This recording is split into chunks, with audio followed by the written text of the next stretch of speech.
Dans l'optique de l'émergence de notre pays, il est aussi plus que temps de repenser notre système d'enseignement universitaire et de nous poser la question du choix entre un enseignement universitaire de masse mais fonctionnel, d'une part, et d'autre part, un enseignement universitaire élitiste et général.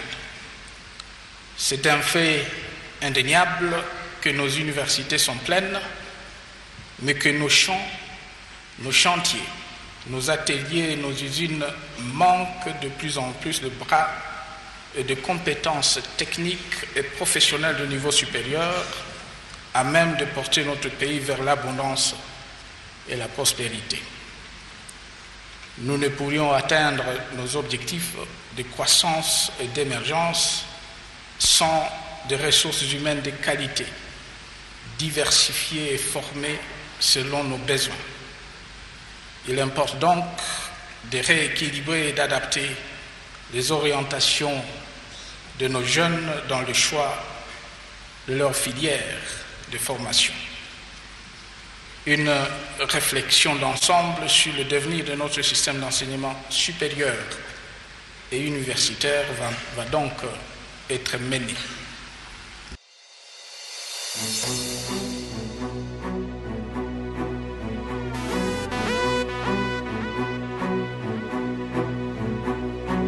La première université en République démocratique du Congo a été construite en 1954, 57 ans maintenant. Malgré l'effort de l'enseignement supérieur et universitaire, plusieurs défis restent à relever.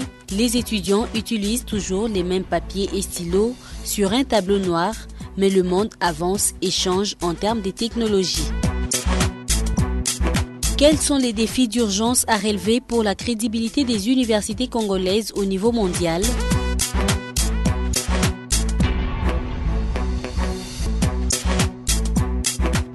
Il y a eu une non-sécurisation des documents académiques. Et troisièmement, il n'y a pas contrôle des mouvements des étudiants. Et ce qui conduit comme conséquence à une non-considération des diplômes qui ont été délivrés par les universités congolaises.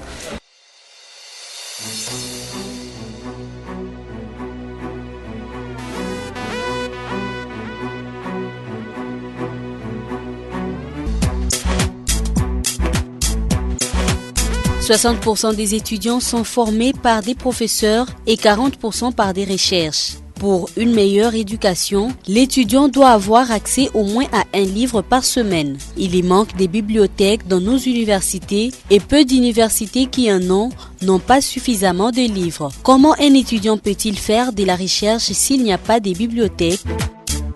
En regardant les dossiers de 2014 et 2015, la République démocratique du Congo compte au total 902 universités et instituts supérieurs. Ce nombre place notre pays à la 4e place après la Chine, l'Inde et la France. Le pays dispose de 2898 professeurs qualifiés. Sur 494 universités privées de la République démocratique du Congo, ne compte que 124 professeurs qualifiés. En regardant le code de l'éducation internationale, un professeur ne sert que 20 étudiants. Le nombre des étudiants en RDC est de 473 893 étudiants. Cela implique un besoin de 32 000 professeurs pour atteindre le niveau international. Si nous générons 200 professeurs par an, il nous faudra 50 ans pour générer seulement 10 000 professeurs. En tant que pays émergent, avons-nous 50 ans ?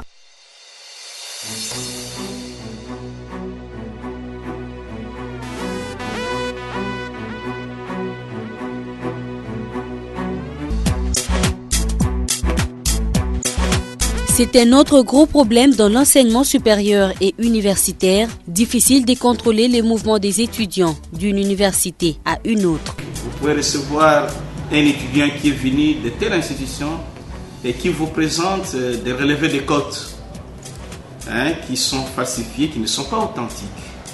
Et ça devient tout un problème pour parvenir à identifier les documents, pour les classer parmi les documents qui sont authentiques ou des documents qui sont falsifiés.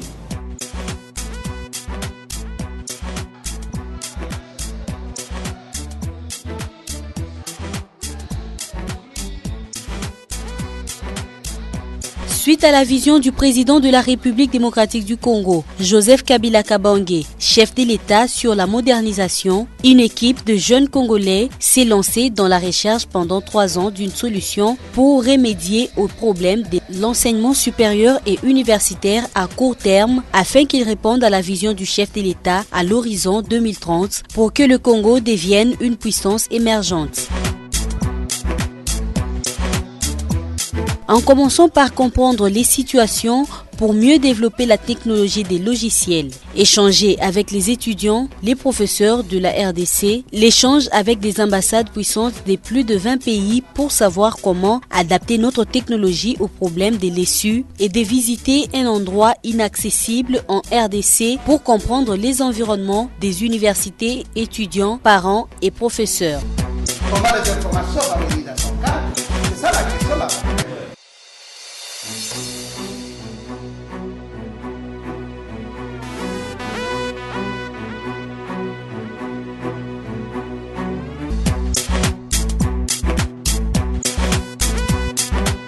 La promotion du numérique s'impose et va stimuler le processus de modernisation des institutions de l'enseignement supérieur et universitaire, notamment en ce qui concerne la gestion financière, les inscriptions, les examens, la gestion du cursus universitaire de l'étudiant, la maîtrise des effectifs.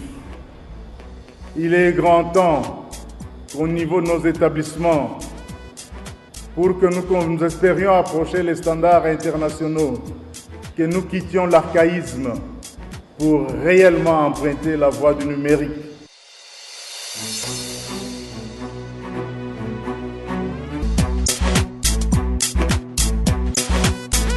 Que le ministère recommande fortement au comité de gestion de s'employer à partir de cette année académique à promouvoir le numérique.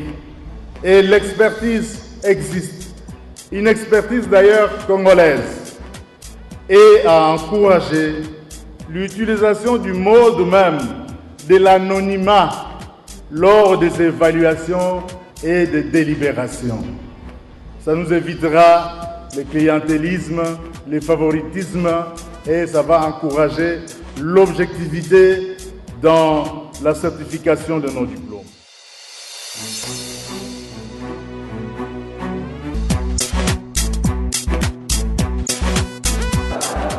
La mise en place d'un mécanisme de contrôle de la mobilité des étudiants d'une promotion à une autre et d'un établissement à un autre, ainsi que celui de rendre plus efficace le contrôle de scolarité, exige de tous les établissements la délivrance des cartes d'étudiants biométriques pendant l'année académique 2016-2017, suivant les dispositions qui leur seront communiquées.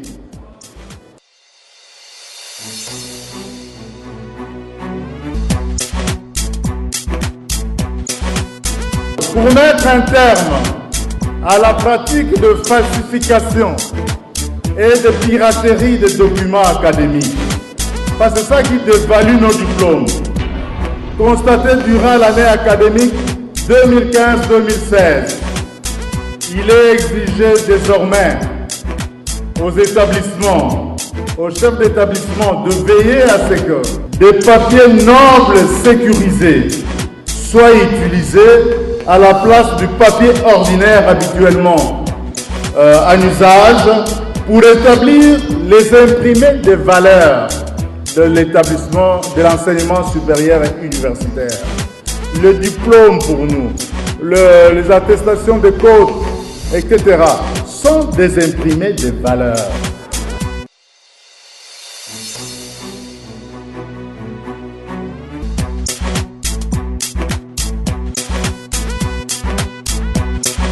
Les cartes donnent à l'étudiant l'accès à 30 millions de livres. Les cartes sont livrées avec la technologie pour connecter les fils et filles congolaises aux grandes universités du monde sans Internet, crédit et autres.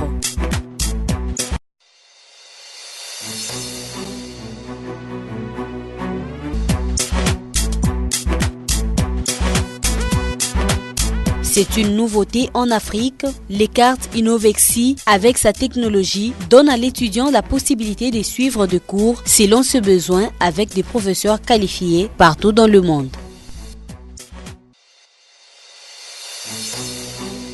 Le ministère a mis à la disposition des comités de gestion des différents établissements une revue qui résume depuis la promulgation de la loi cadre par le chef de l'État, la vision du président de la République, les orientations du gouvernement, les actions menées par le ministère et les actions futures pour la promotion du numérique, ainsi que le visage de l'enseignement supérieur à travers son administration et ses institutions.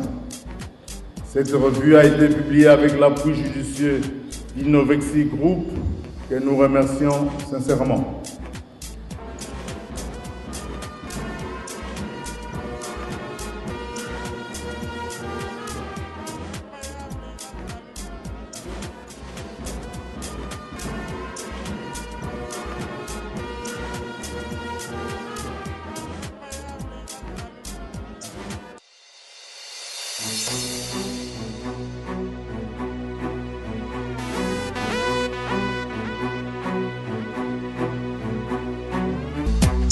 Nous trouvons que c'est vraiment une initiative innovante que nous tous, nous devons vraiment apprécier et soutenir pour que ça puisse se matérialiser concrètement, parce que ça nous fait vraiment mal lorsque nous observons que dans notre pays, aucune de nos universités ne figure parmi les 5 meilleures universités d'Afrique. Et notamment la mise en place de cette numérisation de ces secteurs de l'enseignement, ça sera un élément clé pour pouvoir hisser également nos universités dans les rangs des grandes universités en Afrique, voire même dans le monde. Alors, avec cette carte biométrique, nous espérons que beaucoup de problèmes seront résolus, notamment d'abord la sécurisation des données académiques et financières des étudiants, parce qu'en ayant cette carte, vous pouvez l'utiliser pendant 10 ans. Et pourtant, ici, chaque année académique, nous produisons des cartes d'étudiants. Et pour traverser cette carte, vous pouvez l'utiliser pendant 10 ans. Vous aurez accès à une bibliothèque numérique qui aura plus de 300 millions de livres qui sont déjà en train d'être montés au niveau de Kinshasa. Et non seulement à cela, ça va vous permettre également d'étudier dans des conditions vraiment propices au développement, des conditions qui feront que toute personne, quel que soit son niveau, puisse se rattraper. Parce qu'il y a aussi ce qu'on appelle la récapitulation. Quand tu suis les cours dans ton auditoire, tu auras la possibilité avec tous les matériels qu'on a pu nous démontrer dans cette rencontre, tous les matériels, si on les met en place, tu as la possibilité de récapituler cette matière quand tu seras à la maison.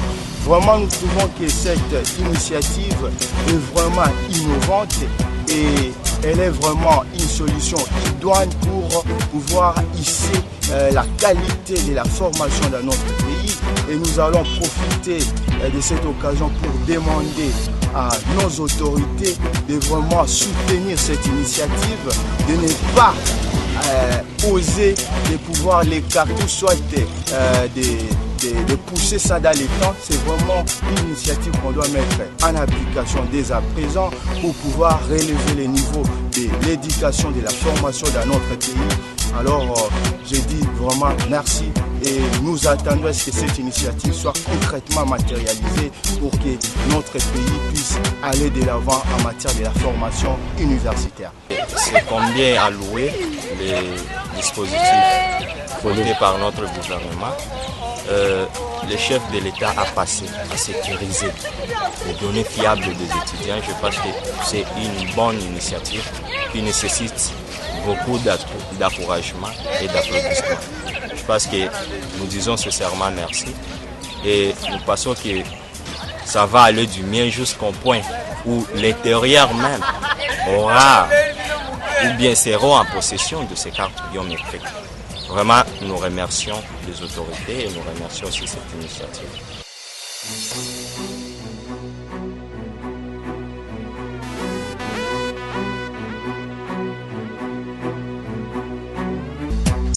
Le ministère de l'ESSU avait jugé bon que l'université de Sangani puisse avoir aussi des cartes biométriques.